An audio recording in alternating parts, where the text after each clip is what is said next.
trò chơi là đường trước này rồi. Quý vị nhớ nha, nếu ngã đổ không đi thì coi như là trò chơi này xin thua, không được tính điểm. Như vậy là chỉ còn 2 cột tim nữa thôi thì người chơi sẽ vượt qua. Chuẩn bị, kết thúc rồi, tôi điểm sức cho người chơi thứ ba. Đây là một trò chơi rất quen thuộc với người dân, đặc biệt là bà con ở vùng cao.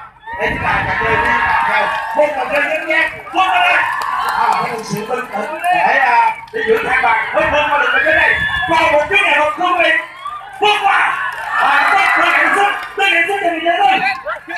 Người chơi thứ tư bây giờ rất là khó, bởi vì đi không rất đơn giản mà đi chân vịt. Và với trò chơi này nếu như bị ngã giữa chừng thì người chơi thứ tư có thể quay trở lại vị trí từ đầu để mà đi lại vượt qua. Đi lại.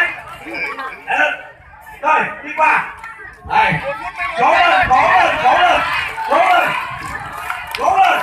cố gắng vượt qua. Rất là khó khăn luôn quý vị, bởi vì độ trên trời rất là dữ, cho nên rất có thể là sẽ bị ngã. Anh ơi cẩn thận đấy, thời gian gần hết rồi, ngã lên.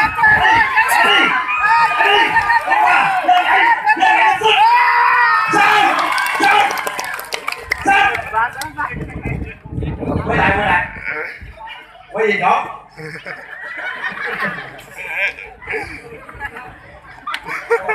Con chụp ai được rồi. Lên hết chân liền, từ từ. Rồi hay quá Quang ơi. Quá hấp dẫn rồi. 6 giây rồi.